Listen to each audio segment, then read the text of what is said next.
News Nellore జిల్లా కావలి నియోజకవర్గంలో Janasena party ప్రచారంలో దూసుకుపోతుంది. ఇక్కడి నుంచి పోటీ చేస్తున్న పసుపులేటి సుధాకర్ గ్రామాలు వాడవాడల్లో తిరుగుతూ జనసేన విధి విధానాలు వివరిస్తూ ప్రచారం ముమ్మరం చేశారు. కావలిలో గెలుపు తథ్యమని ధీమా వ్యక్తం చేస్తున్న సుధాకర్తో మా ప్రతినిధి నరేష్ ఫేస్ టు ఫేస్. వ్యాప్తంగా ఎన్నికల సమయం దగ్గర పడటంతో ఇటు పార్టీకి సంబంధించినటువంటి అభ్యర్థులు ప్రచారాలు ముమ్మరం చేస్తున్నారు. ఓవైపు నెల్లూరు జిల్లా జనసేన ఎమ్మెల్యే అభ్యర్థి పసుపులేటి సుధాకర్ తన ప్రచారాన్ని మరింత వేగవంతం చేశారు. రోజులు లెక్క పెట్టుకునే సమయం ఏర్పడింది. ఈ తరుణంలో ప్రచారాన్ని రూరల్ ప్రాంతంలో జోలదిన్న సంబంధించినటువంటి ప్రాంతాల్లో కూడా ఈరోజు ఉదయం నుంచి కూడా ఇటు ప్రచార ఆర్భాటాలు ముమ్మరం చేసిన పరిస్థితి కనపడుతుంది. రూరల్ ప్రాంతంలో ఉన్నటువంటి ప్రస్తుతం ప్రచారంలో ఈ పసుపులేటి సుధాకర్ మన వద్దున్నారు. వారిని తెలిసిన ప్రయత్నం చేద్దాం.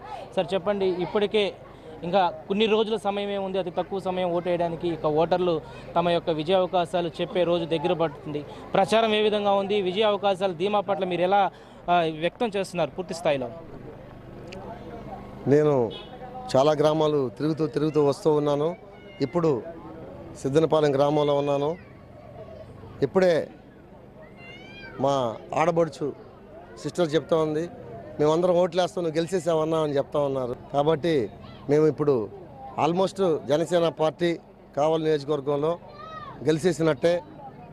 మేము ఇంకా మిగతా ఏమన్నా చేస్తున్నామంటే అత్యధిక మెజార్టీ కోసం చేస్తున్నాం. అయితే రూరల్ ప్రాంతంలో తిరుగుతున్నారు, ఏదైతే జువల్దిన్న పొట్టి శ్రీరాములకు సంబంధించినటువంటి ప్రాంతం ఉదయం నుంచి కూడా తిరుగుతున్నారు. ఎలా ఉందంటారు రూరల్ ప్రాంత సమస్యల పట్ల అయితేనేమి, వాళ్ళు ఏదైనా సమస్యలు మీ వద్దకు తీసుకువచ్చారా, వాటిని ఏ విధంగా మీరు నెరవేర్తిస్తారు?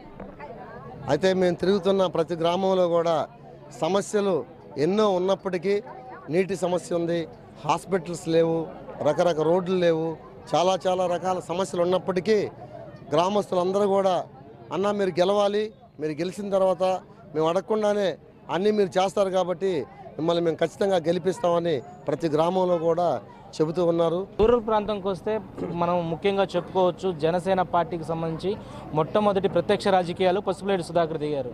అయితే రేపు 2019 ఎన్నికల తర్వాత పసుపులేటి సుధాకర్ వీళ్ళందరి మధ్యలో ఉంటారా లేదా అనేది వీళ్ళకి ఒక ధీమా లేనటువంటి క్వశ్చనార్థకం. దీన్ని ఏ విధంగా వాళ్ళకి మీరు ఫుల్ఫిల్ చేయగలుగుతారు? నేను ఈ రాజకీయంలోకి వచ్చిన మొదటి రోజే నా డైరీలో ఏం రాసుకున్నానంటే, గెలిస్తే న్యాయం చేస్తాను, ఓడితే సహాయం చేస్తానని రాసుకున్నాను. ప్రత్యేకించి కావలి నియోజకవర్గ సమస్యల పట్ల మేనిఫెస్టోను కూడా తయారు చేశారు. వైపు రాష్ట్ర జనసేన పార్టీకి సంబంధించిన మేనిఫెస్టో కాకుండా మీ మేనిఫెస్టోలో ఉన్నటువంటి సమస్యలు అయితేనేమి, రేపు కావలి నియోజకవర్గ అభివృద్ధి పథకంలో మీరు ఎలాంటి కీలక పాత్ర పోషిస్తున్నారు?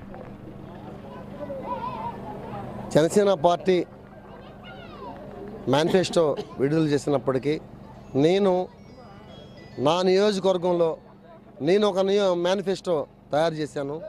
ఏమి అంటే, ఫస్ట్ విద్యా వ్యవస్థని మార్చేస్తాను. ఫస్ట్ ప్రతి గ్రామ పంచాయతీలో ఒక ఇంటర్నేషనల్ స్టాండర్డ్స్ తోటి ఒక ఎలిమెంటరీ స్కూలు, ప్రాథమిక స్కూలు, అలాగే ఒక మండలంలో ఇంటర్నేషనల్ స్టాండర్డ్స్ తోటి ఒక హై స్కూలు, ప్రతి మండలంలో ఒక వైద్యశాల, ప్రతి ఇట్లాంటి గ్రామంలో ఒక పశు వైద్యశాల, అలాగే యువతకి ఉద్యోగాలు, ప్రతి రైతు వాణిజ్య పంటలు పండించి నెలకి 50,000 సంపాదించుకునేదాకా వాళ్ళకి ఒక ప్రణాళిక తయారు చేసి, ఓ 10,000 అటో ఇటో అయినా సరే రైతు గొప్ప వ్యక్తిగా బతకడానికి నేను ప్రణాళికలు తయారు చేస్తున్నాను. ప్రధానంగా రైతు మీద నేను ఫస్ట్ పోరాటం చేసి గవర్నమెంట్ భూములన్నీ ఐడెంటిఫై చేసి భూములన్నీ ఉచితంగా వీళ్ళకి పేదలకు పనిచేసి, వాళ్ళకి వ్యవసాయం చేసుకోవడానికి గవర్నమెంట్ నుంచి పెట్టుబడి పెట్టించేలాగా తయారు చేసి, వాళ్ళకి పిండి మొత్తం ఫ్రీగా ఇచ్చి, అలాగే వాళ్ళు పండించిన పంట మొత్తం స్టోర్ చేసి ఇంపోర్ట్ చేసేలాగా ఏర్పాటు చేసి పెద్ద ప్రణాళిక తయారు చేస్తున్నాను. ఇది ఓవరాల్గా చూసుకుంటే నెల్లూరు జిల్లా కావలి నియోజకవర్గ జనసేన ఎమ్మెల్యే అభ్యర్థి పసుపులేటి సుధాకర్ అందరూ ఎవరైతే ఓట్లు అడుగుతూ తమ యొక్క అభివృద్ధి పథకంతో, అభివృద్ధి మంత్రంతో ముందుకు వెళ్తుంటే, జనసేన అభ్యర్థి పసుపులేటి సుధాకర్ మాత్రం వీటన్నిటికీ వినూత్నంగా ముందుకు పోతున్న పరిస్థితి కనపడుతుంది. ఎక్కడ కూడా ఓటు అడిగే పరిస్థితి లేదు. మంచి వాళ్ళకి అవకాశం ఇవ్వాలంటూ కూడా తమ ప్రచారంలో ముందుకు పోతున్నటువంటి వ్యక్తిగా ఇటు జనసేన ప్రచారం ఆర్భాటంలో ముందుకు వెళ్తున్న పరిస్థితి కనపడుతుంది. ఏదేమైనా కూడా రైతే రాజ్యం, రైతే వెన్నెముక అనే భారతదేశ ఉద్దేశానికి మరోసారి కూడా ఇటు రూరల్ ప్రాంతంలో తిరుగుతున్నప్పుడు ప్రతి ఒక్క ఏరియాలో కూడా ఆయన రైతుకు సమస్యలు ఏవైతే ఉన్నాయో వాటన్నిటిని కూడా పూర్తి స్థాయిలో తమ విజయ అవకాశాలు అయిపోయిన వెంటనే కూడా ఈ యొక్క కావలి నియోజకవర్గంలోని ఈ యొక్క ప్రాంతాన్ని ప్రపంచం అంతా కూడా తన వైపు చూపే విధంగా కూడా చేస్తారనే ధీమా వ్యక్తం చేస్తున్నాడు పసుపులేటి సుధాకర్. ప్రస్తుతం ఉన్నటువంటి ప్రచారంలో అప్డేట్స్. Camera person సునీల్తో